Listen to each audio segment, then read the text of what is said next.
नमस्कार, मैं एक डेंटिस्ट हूँ और मैं यहाँ पिछले 13 से 14 साल से यहाँ पर 13.5 साल से अपनी सर्विसेज दे रही हूँ। तो एक शिफ्ट मैंने जो देखा है एक प्रैक्टिस में, वो ये है कि ओरल कैंसर के केसेस पहले भी हुआ करते थे और आज भी हैं। तो मेजर डिफरेंस क्या है? दो मेजर डिफरेंस मैंने प्रैक्टिस में देखे। एक ये कि इसकी फ्रीक्वेंसी अब बहुत बढ़ गई है। पहले हम लोग कुछ केसेस को ऐसा देखा करते थे या कॉलेजेस वगैरह में ये केसेस ज़्यादा मिलते थे, प्रैक्टिस में प्राइवेट प्रैक्टिसेस में कम आते थे।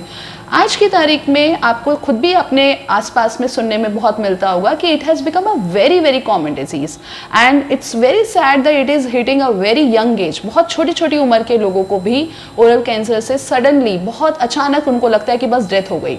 और फिर आप आस पड़ोस में ऐसा सुनते हैं कि दांत में पस था तो उससे कैंसर बन गया, या अक्कलदाढ़ निकलवाई तो उससे कैंसर बन गया, या गाल में, जीभ का, मुंह का, तालू का, कहीं का भी कैंसर है। देखिए, हर कैंसर तंबाकू खाने से नहीं हो रहा, लेकिन तंबाकू और कैंसर का क्या कोरिलेशन है? कुछ कैंसर ऐसे हैं जो तंबाकू के अलावा होते हैं, लेकिन if I talk about oral cancer and correlate it with tobacco, तो 90% of oral cancer has a direct correlation with some form of tobacco, चाहे वो सिगरेट स्मोकिंग हो, चाहे वो च्यूबल हो, चाहे खैनी हो, गुटखा हो, कुछ भी हो। तो हमारे को डेफिनेटली ये क्लियर इंडिकेटेड है कि अगर तंबाकू खाएंगे तो हम बहुत ज़्यादा रिस्क पर हैं ओरल कैंसर के।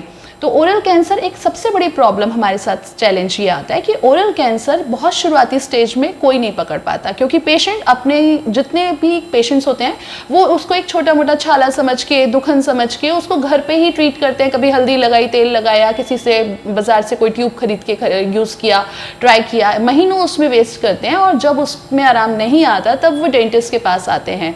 समटाइम्स बहुत सी बार ये देखा गया है कि लोग इवन डेंटिस्ट को भी नहीं अप्रोच कर पाते, उन्हें यही नहीं पता होता ये प्रॉब्लम ईएनटी सर्जन की है, जनरल फिजिशियन की है, या मुंह की प्रॉब्लम सारी डेंटिस्ट से रिलेटेड है।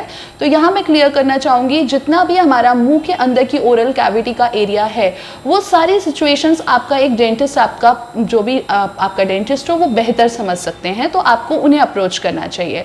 ये हुए ओरल कैंसर जो कि हमारे तंबाकू की वजह से होते हैं। तो इनसे हम कैसे बच सकते हैं, और तंबाकू का सिवाय ओरल कैंसर के और क्या क्या दुष्परिणाम है? ओरल कैंसर डेफिनेटली बहुत ज़्यादा पाया जाता है और सबसे बड़ी प्रॉब्लम ये है कि वो हमारे को समय नहीं देता है। ओरल कैंसर जिस स्टेज पे डायग्नोस होता है, most of the time it is an advance stage, and after advance stage doesn't give you much time, 3 to 4 months is maximum, and that's very sad. अगर आपके डेंटिस्ट ने, आपने दिखाया और डेंटिस्ट ने टाइमली उसको परख लिया, समझ लिया, बायोप्सी रिकमेंड करी और वो किसी इनिशियल या मॉडरेट स्टेज पे पकड़ा गया, then the recovery is possible and we have so many patients with us. Fortunately, I am seeing my patients for past 10, 12 years which are treated properly for oral cancer and they are surviving very well. Obviously, quality of life affect होती है, वो उस तरीके से मुस्कुरा नहीं सकते, खाना नहीं खा सकते, अपनी चीज़ों को एंजॉय नहीं कर सकते।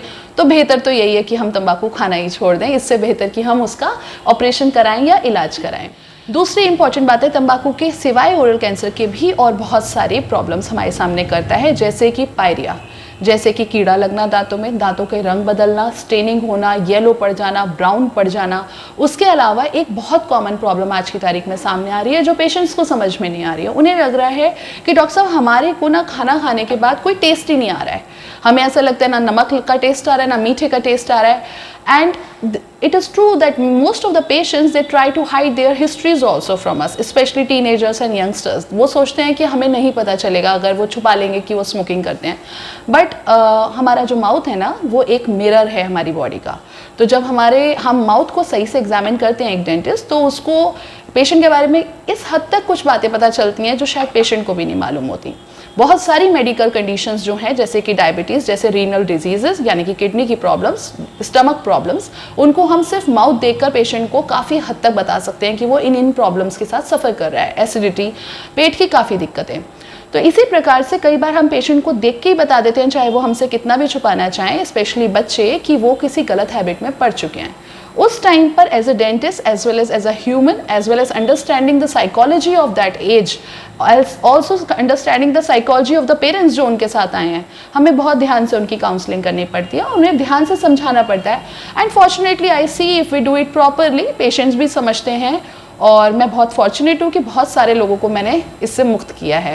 And today I see them as a very healthy people and I really wish कि आप में से भी जो ये वीडियो देख रहे हैं, कुछ लोग जो इस प्रॉब्लम की चपेट में ऑलरेडी आ चुके हैं, वो कोशिश करें अपने डेंटिस्ट से मिलें। उसका सबसे अच्छा तरीका मैं मरीजों से बोलती हूँ कि जाइए अपने डेंटिस्ट के पास, अपने दांतों की सारी गंदगी हटवाइए, कालापन हटवाइए, स्टेन्स हटवाइए, सुंदर स्माइल को शीशे में देखिए और फिर सोचिए क्या आपको ये स्माइल चाहिए या वो लाल स्माइल चाहिए जो आपकी दांतों की हो चुकी है।